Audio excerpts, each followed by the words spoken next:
Hello there, Ramblers, and welcome to another instalment of Reese Rambles, my weekly podcast all about the latest comings and goings, movings and shakings, and all the rest of it in the worlds of vintage and retro computing and gaming. Hope you're all doing well, and indeed, welcome to another weekend. A very cold, very cold indeed weekend here in the UK. You probably noticed, if you are watching this on YouTube, that I am wearing a big warm jacket today, and that's because the studio hasn't warmed up yet. I've literally just got here, put the heating on, and yeah, it's bloody freezing, so I hope you don't mind, but I'm going to be doing this one in the jacket. You never know, it might come off at some point later on in the episode. That's my special treat for you. But yes, another couple of things I suppose I should point out. One being that I have quite a bad cold at the moment. I will soldier on. I have had my medication. Hopefully the bunged upness and the mouth noises and things aren't too distracting. And also, perhaps more importantly, I'm not going to be here next week. I am otherwise engaged, so there will not be a ramble next week. So do bear that in mind. I always like to announce these things when I know in advance that they're not going to happen. And I still get comments from people saying, "Where's the ramble this week?" It's like, well, I announced it last week. Go and listen to last week's, and then you'll know. So with all of that out of the way, all of that admin stuff, freezing cold stuff, I think that's the air conditioner finally blowing out some warmish air. Let's get on with our first story this week. So my first story for this week is all about a game series that is very dear to my heart indeed, as someone who is and has once been and still is and probably always will be a PC gamer. I don't own a current gen console, so all of my current gen gaming is done on PC, although I must admit I'm not really much of a PC gamer. Last kind of recent-ish, AAA-ish title I played was Talos Principle 2, a game that I raved about very much at the time, and if you haven't played it, you should because it's great. And yeah, most of my gaming on PC seem to consist of boomer shooters and remasters of old 90s shooters and stuff, because that's my comfort zone. That's why I play games in the first place. But speaking of which, way back in 2007, one of my favourite games of all time was released. One of my favourite game series of all time. The first one appeared on the scene. Absolutely legendary game in the world of PC gaming. I am talking, of course, about S.T.A.L.K.E.R. So this was S.T.A.L.K.E.R. Shadow of Chernobyl, and it was released way back in 2007, believe it or not, by GSC Game World. And if you're not familiar with the S.T.A.L.K.E.R. series, no, it's not anything to do with stalking. It's set in the nuclear exclusion zone around the kind of Chernobyl nuclear disaster. Of course, that happened. When did that happen? Back in 1986, something like that. And so they set up the exclusion zone around the power plant, of course, when that disaster happened. And the story behind S.T.A.L.K.E.R. is that all sorts of weird things were happening in this zone as a result of the radiation, and that the zone had been set up to kind of hide this fact from the general public. And then there were these kind of gangs of people known as stalkers who lived in this area looking for valuable things and kind of fighting over territory and trying to eke out an existence. It's a survival horror first-person shooter type series, and it was known that certainly the first games were very well known for really kind of pushing the boundaries of what PC gaming can do. They were made by a very small team, and they were really advanced games for their time graphically, and just the ambition behind them, real-time weather cycles and this whole artificial life AI system that was going on and stuff like that.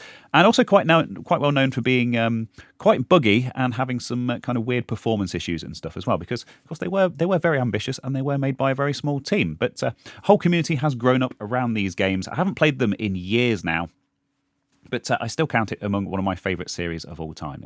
I still have very fond memories of, wandering the zone looking for weird artifacts and things.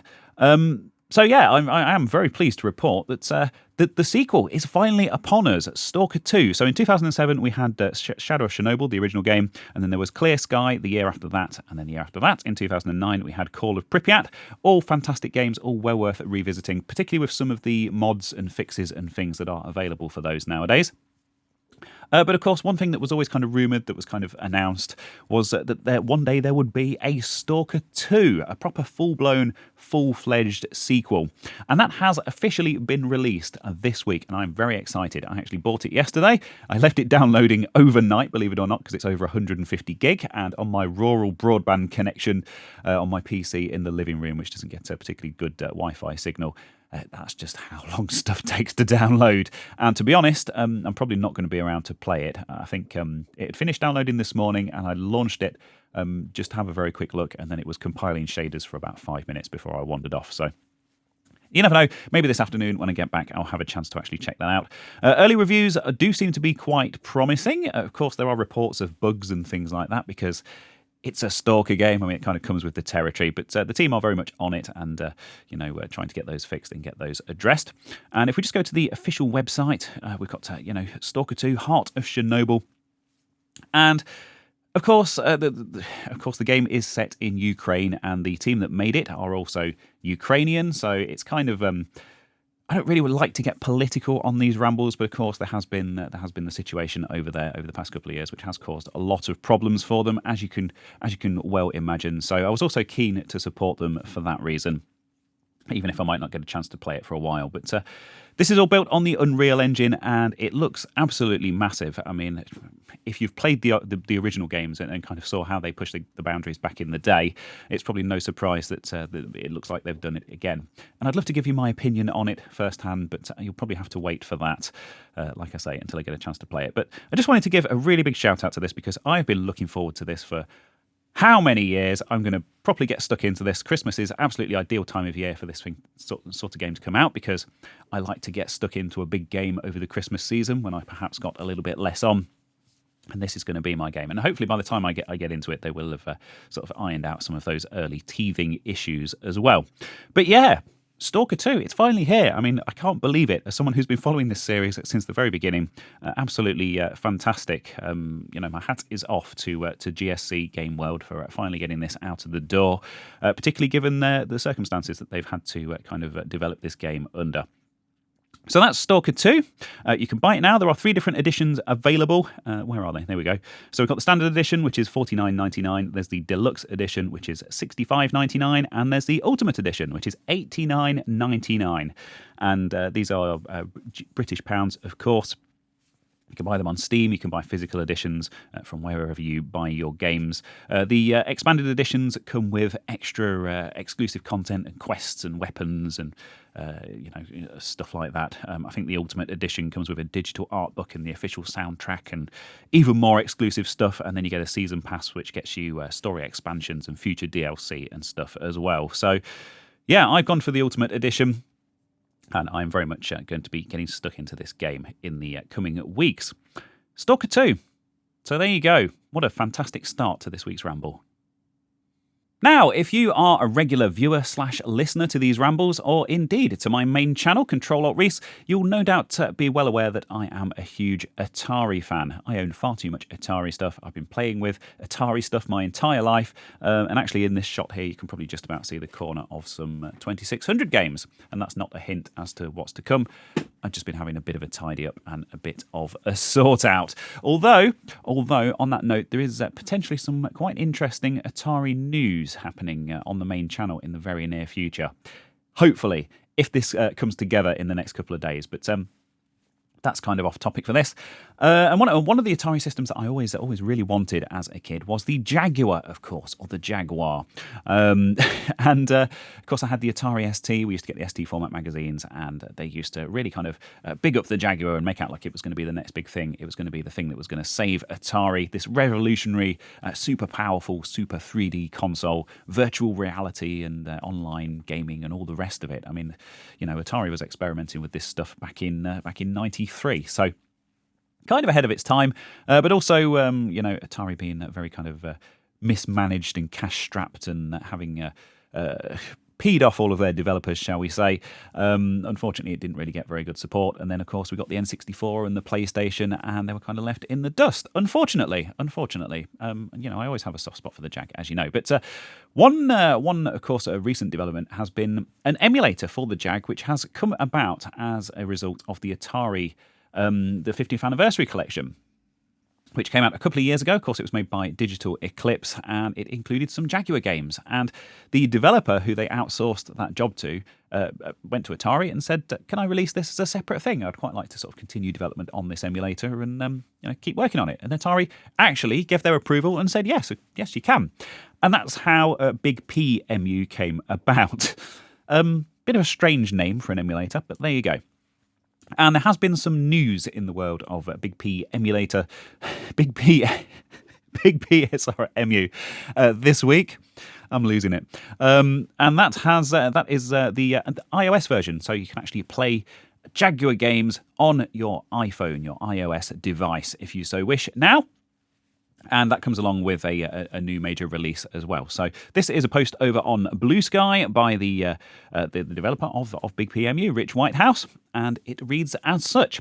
BigPEmu version 1.16 is out now, and the iOS port is live on the App Store. This version boasts an incredible number of improvements to the emulation core, along with more than a few new features.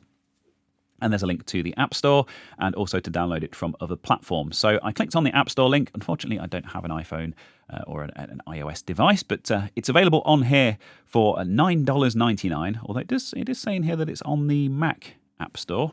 Maybe I can download it for my Mac. Anyway. There you go.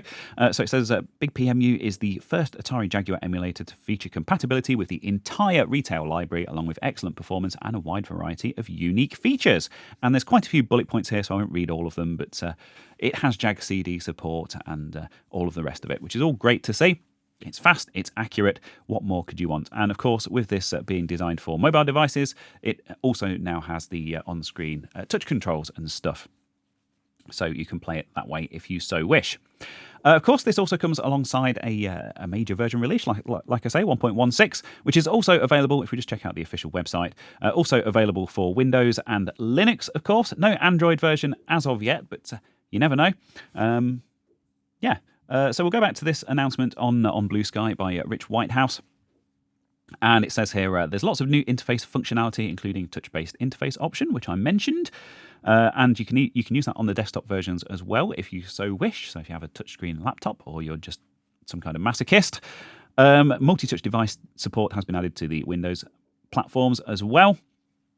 There's a pad wheel feature, although it doesn't go into any detail as to what that is. It's possibly some kind of rotary control thing for like Tempest, that kind of thing. Maybe. If you know, please do let me know down in the comments. There's support for a new disk format, so BigP image files. BigP images. Please don't send me a BigP images. They can be created from existing images or physical disks through the developer menu, so you can actually image your own games and play them in BigPEmu. And before anyone asks, CHD support looked problematic for quite a few reasons. Of course, CHD is the archive format that's used by MAME, for example, for game disk images.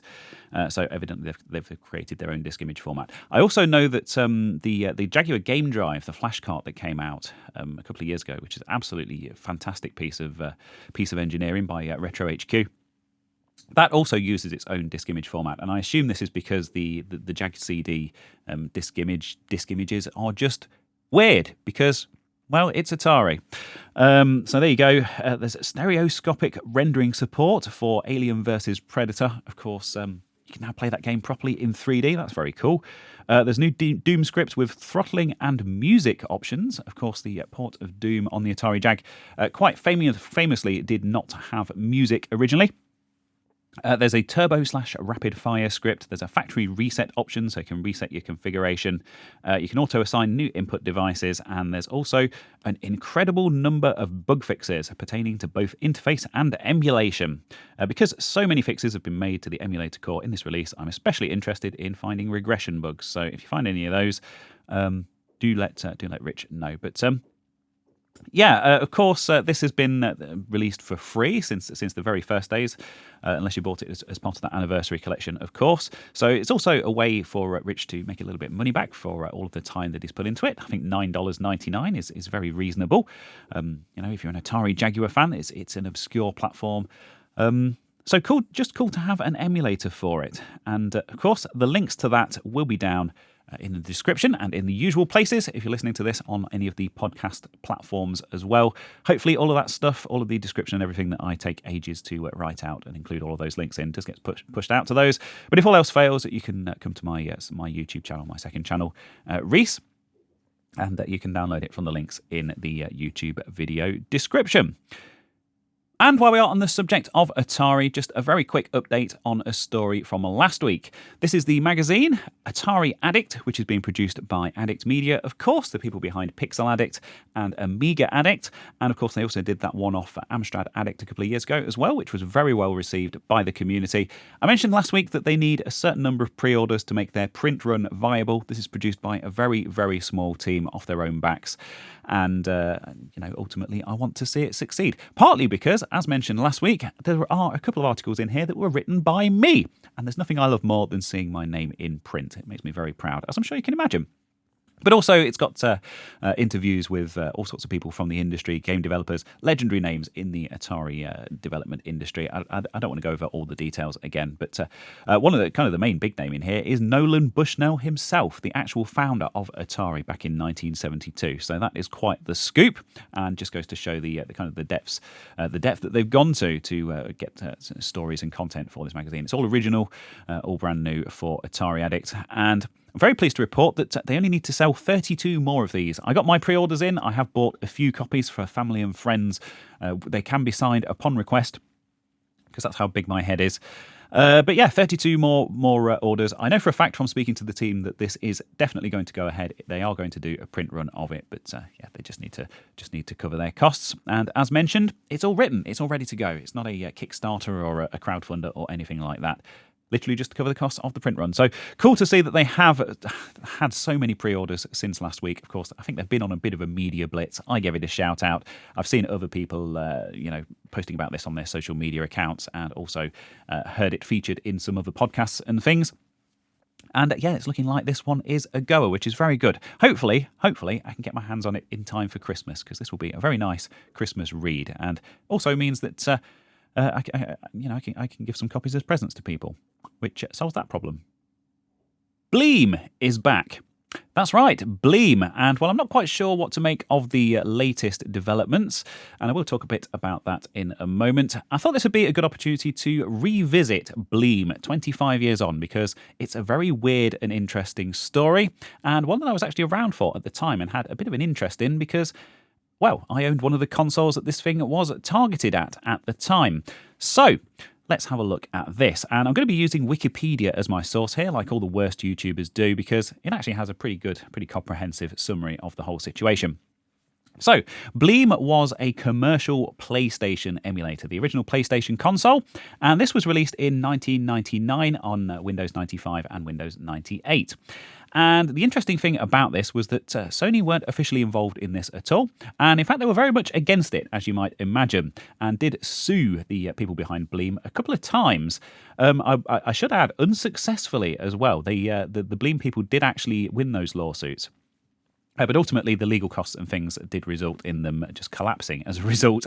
Anyway, so Sony kind of flexing their muscle and putting them out of business. But the interesting thing to me, particularly as a Dreamcast owner back in the day, was that, they released a Dreamcast version. So you can actually play PlayStation games on the Sega Dreamcast, which, of course, was the rival console at the time. And if you can imagine somebody trying to do that nowadays, like someone releasing a commercial paid-for, Nintendo Switch emulator on the PlayStation 5, they would be probably quite rightly sued out of existence by Nintendo. But wild times at the late 90s.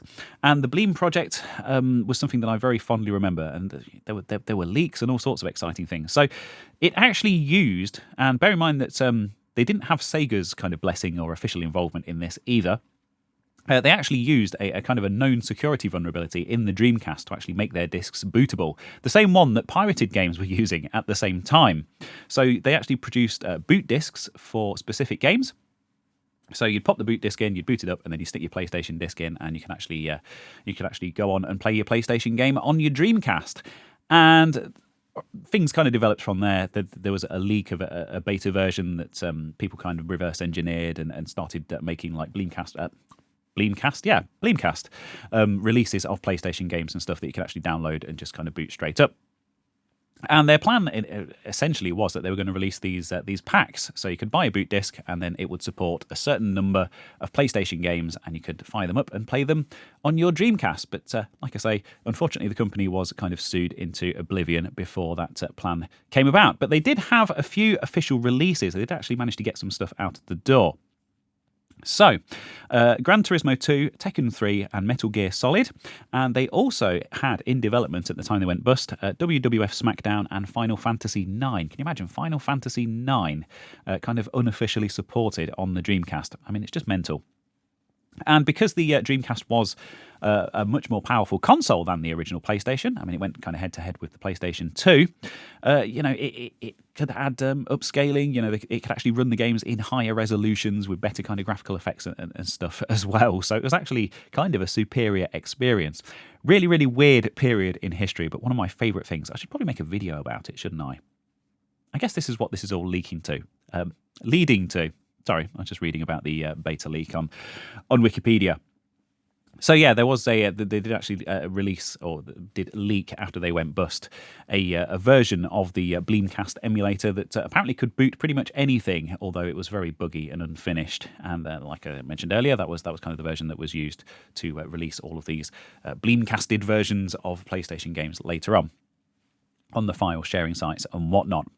And the reason, of course, that just coming all the way back round to the beginning, the reason I've been reminded of all of this is because someone has brought it back. But it's not quite the same. So the headline here on timeextension.com, Bleem, the company that took on Sony and won, is crowdfunding for the largest retro gaming project ever. Took on Sony and won, but at what cost? But anyway. So what they are trying to launch, and we're not quite sure what this is, but it doesn't seem to be connected to the original project at all. It's not the same people. It's a company or a group that have acquired the name and the logo and the branding and stuff somehow and basically sat on it for years. And it says here that this project is the culmination of 11 years in the making for our company. We've been collecting the rights of video game IP and pop culture IP like cartoons, toys and comic books, and we're working on this incredibly weird and awesome project that we call Bleem.net. And this is a Kickstarter. It's not actually launched yet, so there's no real kind of detail on the Kickstarter page. And like I say, it's the fact that they're using the same name and branding and logo and stuff as the original project, but actually aren't connected to that original project at all, does raise some eyebrows with me. I have kind of talked about some projects and things in these rambles in the past, in good faith, that have actually ended up being not all that great. The Super Sega console probably being the most recent one. So I will. I do want to attach a bit of a caveat to this and approach it with at least some trepidation. But hey, if nothing else, we get to see the logo again after all these years and be reminded of that crazy time back in 1999. Those short-lived couple of years when you could actually play PlayStation games on your Dreamcast in kind of a semi-official capacity. So it'll be interesting to see how this goes. It mentions games on demand and video on demand, that kind of thing. And also physical things like comic books and merch. So is it going to be like an ant stream type thing where you can stream games from different platforms and old cartoons and that kind of thing? That might be quite interesting. But does the world really need yet another streaming platform? What's going to be their USP? How are they going to make this stand out against the competition? That all remains to be seen, but certainly something that I'm very much interested in seeing. It'd be interesting to see what they have to offer. And yeah, Bleem is back. Not quite the same, but there you go. So, channel update time, and I have indeed released a video once more this week. Today on my main channel, Control-Alt-Reese, after having a week off. And I must admit, it felt very, very strange having done 10 weeks in a row and then missing one. I felt a bit guilty, really, which is kind of odd, considering I never really committed to doing weekly releases. There's no way I can sustain weekly releases. But anyway, I've talked about that at length in previous rambles. Of course, I mentioned this one last time because I'd basically lost a whole weekend to this event. Not that I'm complaining, because it was an amazing event and it was well worth going down there. And I got loads of bits and pieces of footage on my phone. In fact, I actually bought a new phone specifically for this. Let's have a look at the video. I'm sure you're fed up of looking at my face and my ridiculous hair that is long overdue for a cut. But yeah, got some bits of footage on a phone that I actually bought, which arrived that day, Pixel 6 Pro, because I wanted to see what the cameras were like on the Pro Pixel phones. I have since sent that back and bought a Pixel 8 instead, but yeah, I was using the 6A before. This is boring stuff. Nobody cares about this. But anyway, the event, this was the Retro Computer Festival 2024 down at Cambridge at the Centre for Computing History. And this is the video. It's off to quite a good start so far. I think it's been shared by quite a few people who were at the event. Had loads of good comments on this, and also been invited to VCF as well in the US to come and exhibit our stuff, which will be quite interesting if anything ever comes of that. I know there are quite a few VCF events over there, and I would be very much interested. Perhaps a bit of a long way to bring stuff to exhibit, but I might be interested in popping over. I mean, I have been for years, and it's probably something I should get around to. But of course, I didn't get much time to actually record stuff on the day. I was at my table, I was exhibiting things, and of course, talking to all sorts of people. I mean, that's what these events are all about. But I did manage to escape for a few minutes here and there, and managed to snap some bits and pieces of the interesting stuff going on in the museum, as well as all of the other stuff that people were exhibiting. And this is kind of the video that I've put together off the back of that. So 16 minutes of that. And as far as the analytics are concerned, I mean, this has only been out a couple of hours.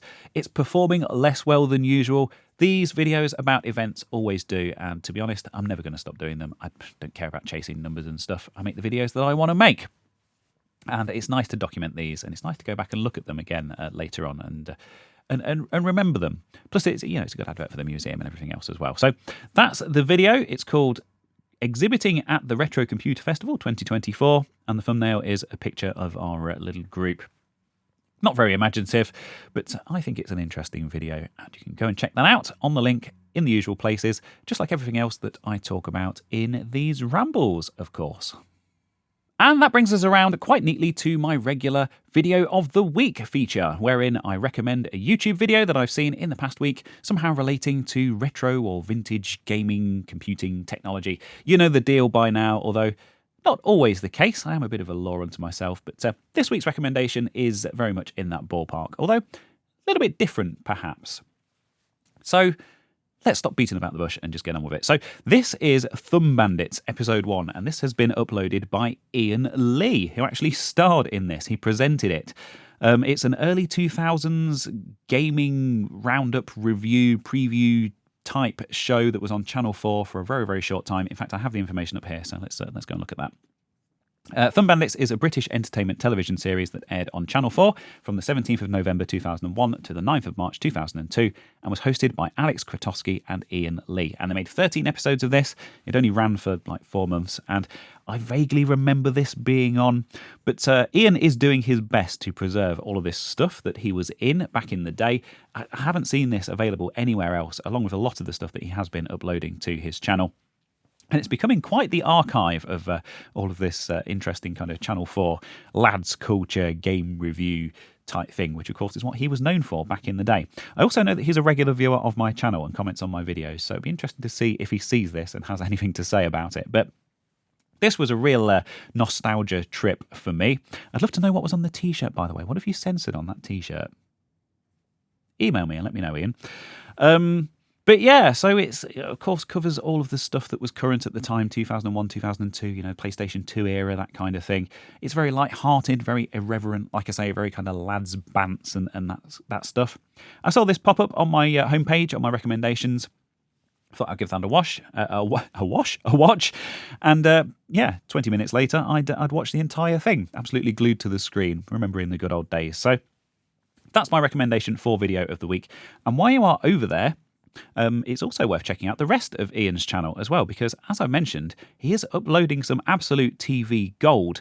He did do a podcast for a while, which I was on. I think that project is kind of on hold at the moment. Just some proper British TV gold here. I mean, Bob Mortimer's stuff that's not available anywhere else. You can't go wrong with that, can you? So it looks like has he uploaded all of them, all of these Thumb Bandits? Certainly the first 9 episodes. Hopefully there's some more to come. That's my Video of the Week. Go check that out if you're in the mood. For some early 2000s British gaming lads bants TV with Ian Lee. And that's all I have for you for this week's Ramble, so thank you ever so much for joining me once more. Just an update on the heat situation. As you can probably see, I am still wearing my big coat, and that's because it hasn't blown out any more hot air since that initial hot flurry. I say hot flurry, it was kind of a lukewarm flurry. It keeps going into something. If I actually look at the little screen, the control panel, it says heat standby mode on it. And I Googled this last winter because I was really intrigued as to why it wasn't actually doing its job and blowing out hot air like it's supposed to. And apparently it's something to do with the pipes, the refrigerant pipes, and they get frozen and it has to kind of preheat the pipes so they don't get damaged or something like that. Why that means it can't blow out hot air, I have no idea. I mean, it's one of these ceiling mounted air conditioning panel things. It's a Mitsubishi, so you'd think it'd be decent. But yeah, I mean, I've been here for, an hour or so now? Still no hot air. I know. I'm probably going to have to invest in a fan heater or something for the studio for the winter months just to kind of help preheat it. I don't really want to leave the heating on when I'm not here. That seems massively wasteful. But anyway, that's off topic. That's irrelevant. As I mentioned at the beginning, I'm not going to be here next week for next week's Ramble. I will explain all after that, but I've just got something on that means I'm not going to be able to do that. So not going to try and commit to that because I know I'm not going to be able to fit it in. But there are plenty of other options out there, of course, including going back and watching some of my older Rambles if you want to. Personally, I wouldn't because I think they were pretty terrible. But there you go. It takes all sorts. Thanks again. And I shall hopefully see you in a couple of weeks' time when we will be well and truly into December and perhaps feeling a little festive. Bye.